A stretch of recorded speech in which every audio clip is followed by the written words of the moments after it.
Согласно евиденцијата на Министерството за образование и наука, врз основа на доставените податоци од раководствата на сите државни и општински основни и средни училишта, во изминатата учебна 2017-2018 година имало 1246 основци со посебни образовни потреби, од кои 431 во посебните основни училишта и 815 во редовните основни училишта.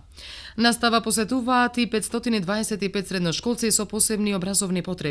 од кои 240 во средните училишта за ученици со посебни образовни потреби и 285 ученици во редовните средни училишта. Од друга страна пак податоците од Министерството за труд и социјална политика покажуваат дека има 5895 деца со посебни потреби кои остваруваат посебен додаток. Од нив комбинирани пречки во развојот имаат 1350 деца, телесна инвалидност 1063 деца, слепи глуви и неми вкупно 429 деца, ментална попреченост 847, со аутизам 108, Даунов синдром 103, церебрална парализа 93, а најтежок облик на хронично заболување 1751 дете. Сепак има и заболувања кои овозможуваат вклучување на децата во редовниот процес, но и деца под 6 години кои се уште не посетуваат настава. Во текот на 2018 година во установите за деца се вклучени 379 деца со пречки во развојот, од кои само 4 се со документ од лекар дека се со одредени попречености, додека останатите се детектирани од страна на згрижувачко-воспитниот кадар.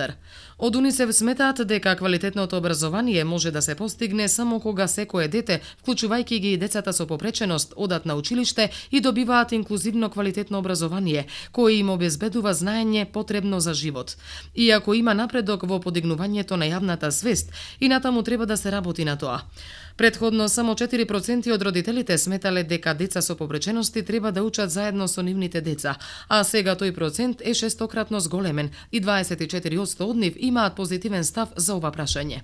Квалитетно вклучување на овие деца во образовниот процес подразбира и проширување на мрежата на инклузивни училишта, целосно ангажирање на родителите и здруженијата на лица со попреченост во текот на реформскиот процес, како и за потребата инклузивното образование да стане дел од сите предмети во образованието за наставниците и да се обезбеди континуиран професионален развој на наставниците. Потребно е изголемување на инвестициите за да се направат достапни училишните згради и да се изготват наставни материјали, да се ревидира законодавството за зајакнување на механизмите за спречување на дискриминација по основ на попреченост и да се усвои меѓународната класификација за функционирање, попреченост и здравје како нов јазик за попреченоста.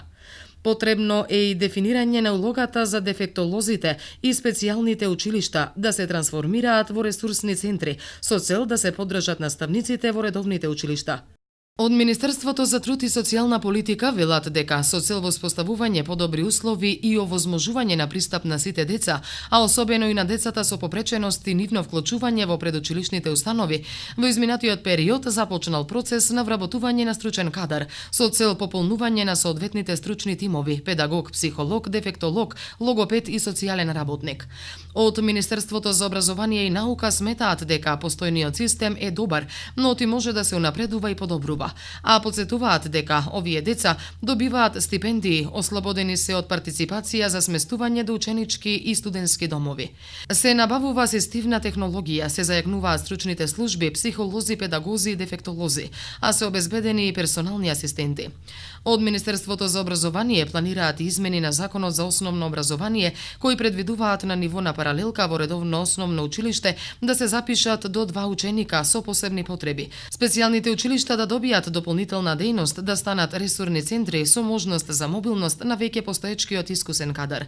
Една од реформите за воведување инклузивно образование или образовниот процес да се врши померка на секое дете ќе биде обуката на наставниот кадар како да работи со деца со пречки во развојот и деца од семејства со низок социоекономски статус. Обуките ќе ги вршат 40 наставници од мрежата од 30 основни училишта во Македонија кои веќе имаат воведено инклузивно образование. Овие наставници се избрани како лидери во процесот на примена на инклузивно образование, а и самите поминале низ обука за национални обучувачи.